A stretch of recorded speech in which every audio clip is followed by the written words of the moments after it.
اعوذ باللہ من الشیطان الرجیم بسم اللہ الرحمن الرحیم اللہم صلی علی محمد وآل محمد۔ السلام علیکم۔ حضرت لوط علیہ السلام کی سوانح حیات۔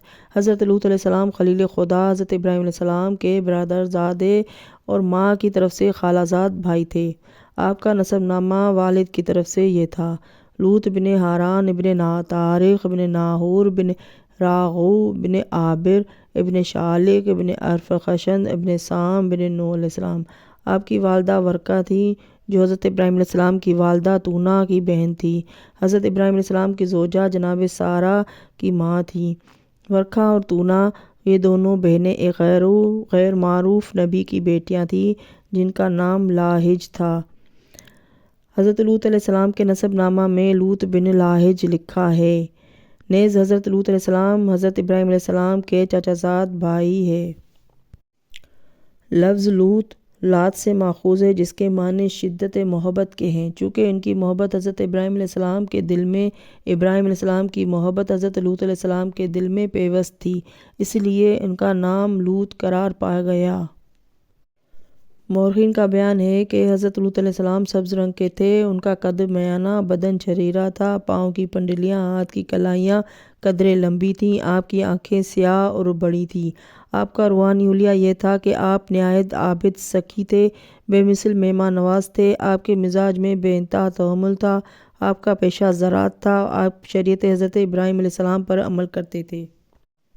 بروایت صریح حضرت لوط علیہ السلام حضرت ابراہیم علیہ السلام پر سب سے پہلے ایمان لانے کے بعد ان کے ہمراہ ہو گئے اور تا زندگی ساتھ رہے۔ حضرت ابراہیم علیہ السلام نے جب بابل سے ہجرت کی تو حضرت لوط علیہ السلام بھی ان کے ہمراہ تھے، یہاں تک کہ مقام جبرون پہنچے۔ وہاں پہنچ کر آپ مبعوث برسالت ہو گئے اور آپ کو متفقات کا جانے کا حکم ملا جو مقام جبرون میں سے 25 میل دور اردن اور شام میں واقع ہے۔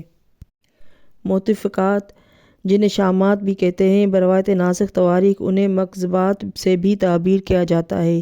وہ 5 شہروں و علاقوں پر مشتمل تھے جن کے باشندے بروایت نعمت اللہ جزائری خوش کردار اور نیک لوگ تھے، لیکن شیطان نے ان کے کردار کو خراب کر دیا تھا اور اس درجہ بگاڑ دیا تھا کہ نتیجے میں ہلاکت کے مستحق بن گئے تھے۔ تاریخ ناسخ میں ہے کہ متفقات جو نواحی اردن میں واقع تھے وہ 5 شہر تھے اور ان پر 5 بادشاہ حکومت کرتے تھے۔ پہلے سدوم، اس کے بادشاہ کا نام برہ تھا۔ عمورہ، اس کے بادشاہ کا نام برہ تھا۔